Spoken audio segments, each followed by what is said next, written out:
So in order to support Joe Biden's policy in Ukraine, you have to support what the government of Ukraine is doing with American tax dollars, including cracking down on faithful Christians within the borders of Ukraine.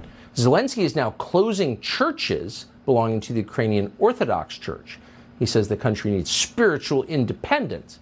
So you have to ask yourself, he's literally shutting churches and arresting priests and nuns. This is happening on the internet. You can see it if you want.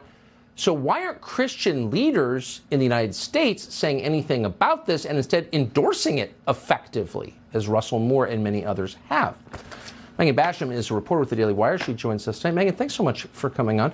This seems like a big deal. I can't remember in my lifetime a European country closing churches and throwing Christians in jail at this scale. Why do no Christian leaders here notice it?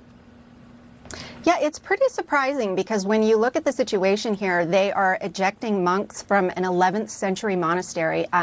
There are saints buried beneath this church. And you don't see this type of behavior in liberal democracies. And so you think those who held Zelensky out as a particular hero, who cheered him, who assured us this is someone that we need to support, that we need to throw our support behind as Christians, would now be questioning his particular actions, and we're not seeing that.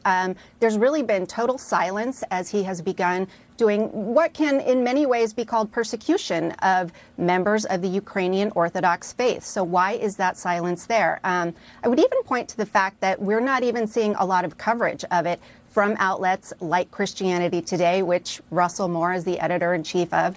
And that's just some big questions that I have. How can you write so many essays about Trump, who hasn't been in office for 3 years now, but really say nothing about what is religious persecution? Possibly, or Ukraine says they have found leaflets, but that's all that they're pointing to is they found some rubles and leaflets in these churches, not weapons, nothing, particularly scary. So you have to wonder, why the silence? Well, it's absolutely shameful. They're closing churches and arresting priests, and Christian leaders here say nothing about it. I think it's genuinely shameful, and I appreciate your reporting on this subject. Megan, thank you so much. Good to see you. Thanks so much, Tucker. So one man who was at the Capitol on January 6th, one of many thousands, saying he's being prosecuted by DOJ even though he didn't do anything. He was in the building for 1 minute. He left the second Capitol Police told him to. And we have the footage to prove that. But they've destroyed his life anyway, and almost nobody has told the world about it. That man joins us next to tell what is happening to him now.